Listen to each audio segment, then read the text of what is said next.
गंवार सास। ममता ने अपने बेटे को पढ़ा लिखाकर बड़ा आदमी बनाया। अब वो शहर में अपने परिवार के साथ रहता है।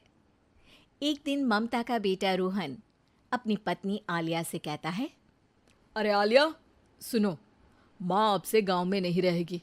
वो हमारे साथ यहीं रहेंगी शहर में। उनका कमरा आज नौकर से बोलकर अच्छे से साफ करवा देना। ओह, आज तो मेरी किटी पार्टी है, फिर मुझे जिम और फिर शॉपिंग। ठीक है, कल करवा दूंगी। अ, अच्छा, लेकिन माँ के सामने ये कपड़े नहीं चलेंगे। हाँ, तुम्हें साड़ी या सूट पहनना होगा। अरे बिल्कुल भी नहीं। मेरे मम्मी पापा ने इतना पैसा लगाकर शादी इसलिए नहीं की थी कि मैं अपनी मर्जी के कपड़े पहन ओढ़ भी ना सकूं। अरे चलो, गुस्सा मत हो, लेकिन कुछ दिन तो माँ की खुशी के लिए कर सकती हो ना। लेकिन आलिया मानती नहीं। माँ आती है सिंपल सी साड़ी, झोला और चप्पल पहनकर। अरे रोहन, मैं इनके साथ कैसे रहूंगी? मेरी फ्रेंड्स क्या कहेंगी? ये तो पूरी गंवार लग रही है। आलिया, माँ गांव में रहती थी इसलिए ऐसी हैं। तुम आज ही माँ के साथ जाकर उनकी पसंद की शॉपिंग करवा देना। इनके साथ घर के अंदर रहना मुश्किल है, बाहर तो मैं कभी भी ना जाऊं। रोहन को आलिया पर गुस्सा आ जाता है। माँ, ओ माँ। हाँ बेटा।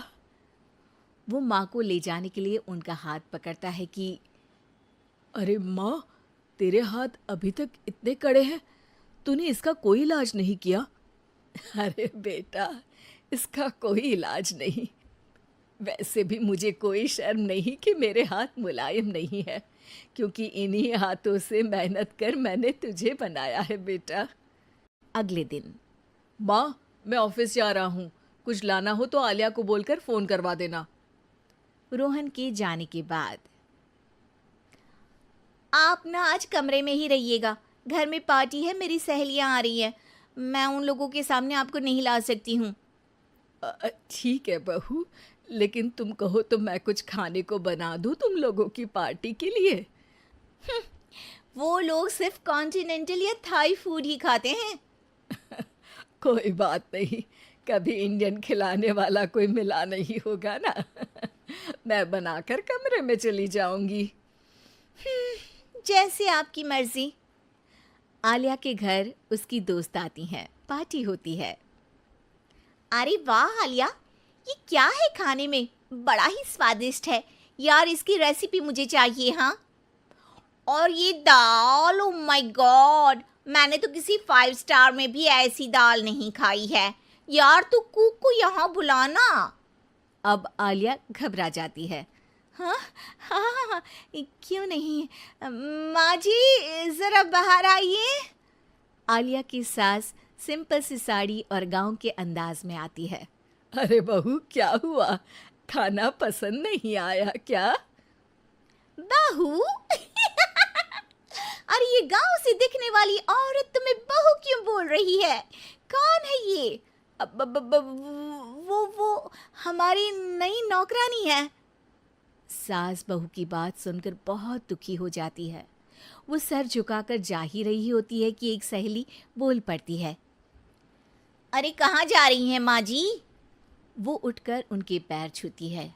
जीती रहो बेटा। क्या है ना, आपकी शक्ल बिल्कुल मेरी माँ जैसी है। पता है आलिया, मैं शहर पढ़ने आई और फिर शहरी हो गई, लेकिन मेरे माँ पापा तो आज भी गांव में रहते हैं, बिल्कुल इनके जैसे ही हैं। आप यहाँ बैठिए ना आंटी, आप सच में बड़ी खूबसूरत है और आपके हाथ का खाना तो लाजवाब है। काश ये मेरी सास होती। सभी सहेलियां सास को घेर कर बैठ जाती हैं और उनसे खाने की रेसिपी पूछ रही होती है कि तभी घर की बेल बजती है और रोहन आता है। अरे क्या बात है, आज आप लोग हमारे घर में? और ये लोग तो मुझे आलिया से ज़्यादा माँ की सहेलियाँ लग रही हैं। क्या ये आपकी माँ है? लेकिन आलिया ने तो कहा कि ये उनकी नौकरानी है और इन्होंने भी नहीं बताया। वो नहीं बताएंगी, क्योंकि उनके लिए बच्चों की इज्जत और उनकी खुशी सबसे पहले है। मुझे माफ कर दो, मुझे इन्हें तुम लोगों से मिलवाने में शर्म आ रही थी। कि तुम लोग क्या कहती। अरे अब तो हमें शर्म आ रही है कि तुम हम लोगों की सहेली हो। हाँ, जो माँ जैसी सास को नौकरानी बोले वो हमारी सहेली नहीं हो सकती। ये बोलकर सभी वहां से जाने लगती है कि सास बोलती है, आलिया की तरफ से मैं तुम लोगों से माफ़ी मांगती हूँ। उसने जो कहा उसके लिए मैं उसे माफ़ करती हूँ। अब तुम लोग भी उसे माफ़ कर दो, क्योंकि अगर तुम लोगों ने उससे दोस्ती तोड़ी तो फिर मेरे हाथ का खाना कैसे खाओगी?